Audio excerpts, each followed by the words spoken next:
ಈಶ್ವರ ಮಾಡೋದೆಲ್ಲ ಅವಾಂತರ. ವೇದವ್ರ ಆ ಗಂಡನ ಗತಿ ನೋಡ್ರಿ.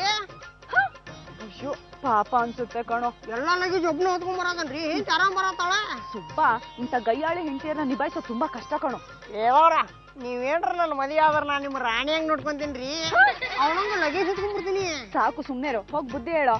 ಬಾಜಿಕ್ ಹೆಂತದಳ್ರಿ ಇದ್ರೇನು ಹೋಗ್ ದಬಾಯಿಸು. ಅಂತ ಗಂಡಸ್ರಿ ಹೆಂಡತಿ ಕೊಟ್ಟಿದ್ ಲಗೇಜ್ ಎಲ್ಲ ಹೊತ್ಕೊಂಡ್ರಲ್ಲ.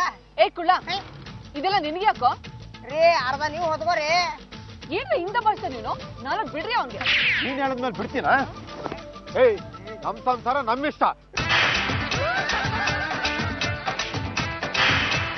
ಸುಬ್ಬ ನಿನ್ ಕೈಲಿ ಆಗುತ್ತೆ ಹೋಗ್ ಹೊಡಿಯೋ.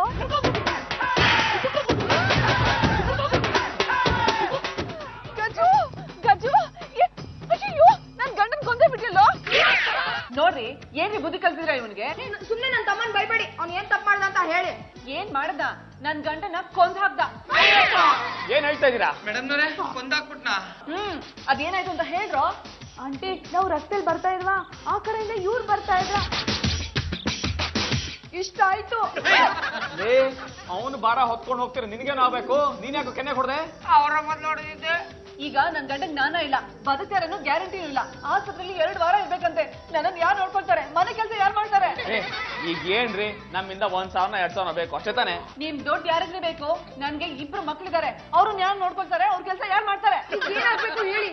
ನನ್ ಗಂಡ ಮನೆಗ್ ವಾಪಸ್ ಬರೋವರೆಗೂ ನನ್ ಗಂಡನ ಜಾಗದಲ್ಲಿ ಈ ಸುಬ್ಬ ಇರ್ಬೇಕು.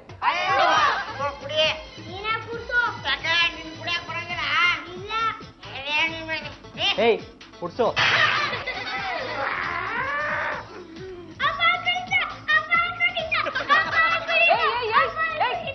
ಮಗುಗ್ ಹಾಲು ಕೊಡ್ಸಂದ್ರೆ ನೀನೇ ಕುಡಿತಾ ಇದ್ಯಾ?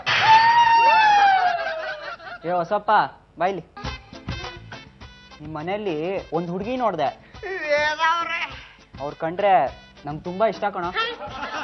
ಓದಕ್ಕೆ ಅಂತ ಕೂತಿದ್ದೀನಿ, ಪುಸ್ತಕ ತುಂಬಾ ಅವಳೆ ಕಾಣ್ತೀಯಾಳೆ. ವೇದವ್ರ ಕೊಟ್ಟು ನನ್ನ ಮದ್ವೆ ಮಾಡು. ಸರ್ಕಾರದವರು ನಮ್ ಜಮೀನ್ ಎಕ್ವೈರ್ ಮಾಡ್ಕೊಂಡಿದ್ದಾರೆ, ಆದ್ರೆ ನಮ್ಗಿನ್ನೂ ದುಡ್ಡು ಬಂದಿಲ್ಲ. 5 ಲಕ್ಷ ರೂಪಾಯಿ. ಹಾ ಅಪ್ಲಿಕೇಶನ್ ಹಾಕಾಗಿದೆ, ಆದ್ರೆ ಕೇಳಿದ್ರೆ ಮುಂದಿನ ತಿಂಗಳು ಅಂತ ಸಬೂಬ್ ಹೇಳ್ತಾ ಇದ್ದಾರೆ. ಹೌದು, ಒಟ್ಟು 1.5 ಎಕರೆ ಜಮೀನು. ಸರಿ ಹಾ ಓಕೆ. ತಿನ್ರೋ ಮಕ್ಳ, ಚೆನ್ನಾಗಿ ಹೊಟ್ಟೆ ತುಂಬಾ ತಿನ್ರಿ. ಅಲ್ರಿ ಎಲ್ಲ ಇವ್ರ ತಿಂದ್ರು ನಾ ಏನ್ ತಿನ್ಲಿ? ನಿಂಗೆ ಅಡ್ಗೆ ಕಡಿಮೆ ಮಾಡೋದ ನಾನೇನ್ ಹೇಳಿಲ್ವಲ್ಲ? ಇವ್ರು ಇಷ್ಟ ತಿಂತಾರ ನನಗೇನ್ ಗೊತ್ತಿದ್ರಿ? ಮಿಕ್ಲಿಲ್ಲ ಅಂದ್ರೆ ಏನು ಪರವಾಗಿಲ್ಲ, ಉಪವಾಸ ಬಿತ್ಕೋ. ಮಾಮ ಇವ್ರು ನಂಗೆ ಬಾಳ ತ್ರಾಸ ಕೊಡತಾರ, ನನ್ ಹೆಣ ಮಲಗಿಸ್ತಾರ. ನಾನೇನು ಮಾಡಕ್ ಆಗಲ್ಲಪ್ಪ, ಸ್ವಯಂಕೃತ ಅಪರಾಧ. ಹೇ ಮಾಮ ನನ್ ಕೈಯಾಗ ದಾರಿ ಸಿಕ್ಕೈತಿ, ನೀ ಪಟ ಹರಿಸಿನ. ಇವ್ರಿಗೇನೋ 1.5 ಎಕರೆ ಜಮೀನು ಸರ್ಕಾರ ತಗೊಂಡೈತಂತ, 5 ಲಕ್ಷ ರೂಪಾಯಿ ಬರೋದೈತಂತ. ಪಕ್ಕದಲ್ಲೇ ದಾರಿದೀಪ ಇದ್ದಾನೆ, ಅವ್ನು ಕೇಳ್ತೀಯ ದಾರಿ ತೋರಿಸ್ಬೋದು ಕಣ. ಏನಾಯ್ತಾ? ದಾರಿದೀಪ ಏನೋ ದಾರಿ ತೋರ್ಸೋ ದಾರಿದೀಪ.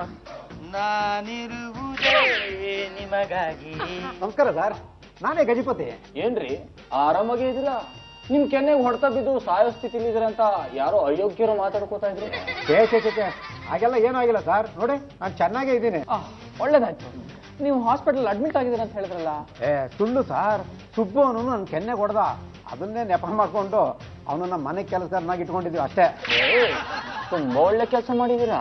ಅವನು ಮನೆ ಕೆಲಸ ಎಲ್ಲ ಮಾಡ್ತಾನ? ಹಾ ಮಾಡ್ದೇ ಇದ್ರೆ ಬಿಟ್ಬಿಡ್ತೀವಾ? ನನ್ ಮಕ್ಳೇ ಹಾಕೊಂಡ್ ರುಬ್ಬಿಡ್ತಾರ ಅವನನ್ನ. ಅದ್ಯಾರೋ ನಟ ಇದಾರ ಪರಮೇಶ್ವರ ಅಂತ, ಅವನ್ ಮನೆ ಹುಡ್ಗ. ಇನ್ನು 3 ತಿಂಗಳು ಅವನ ಹತ್ರ ಕೆಲಸ ಮಾಡಿಸ್ಕೊಂಡೇ ಬಿಡೋದು. ಬಹಳ ಚೆನ್ನಾಗಿದೆ, ಬಹಳ ಚೆನ್ನಾಗಿದೆ. ನೀವು ಮಾಡಿರೋ ಘನ ಕಾರ್ಯನ ನೀವೇ ಹೇಳಿದ್ದೀರಾ, ಅದನ್ನೆಲ್ಲ ರೆಕಾರ್ಡ್ ಮಾಡ್ಕೊಂಡಿದ್ವಿ. ಪೊಲೀಸ್ ಹೇಳಿ ನಿಮ್ನ ಅರೆಸ್ಟ್ ಮಾಡಿ. ಯಾರೀ ನೀವು? ನೀವು ತಿಳಿದ ಹಾಗೆ ನಾವು ಸರ್ಕಾರಿ ಅಧಿಕಾರಿಗಳಲ್ಲ. ನಾನು ಲಾಯರ್ ಗುಂಡಣ್ಣ.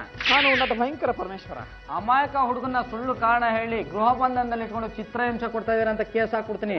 ಇಷ್ಟು ದಿವಸ ನಮ್ಮ ಹುಡುಗ ಕೆಲಸ ಮಾಡಿದ್ದಕ್ಕೆ ನೀವು 10,000 ರೂಪಾಯಿ ಕಾಂಪನ್ಸೇಷನ್ ಕೊಡ್ಬೇಕು, ಇಲ್ಲಾಂದ್ರೆ ಕಟ್ಕಟ್ಟೆ ಹಾಕ್ಬಿಡ್ತೀನಿ. ಅಯ್ಯೋ ಬೇಡಿ ಹಾಗೆಲ್ಲ ಮಾಡಕ್ ಹೋಗ್ಬೇಡಿ.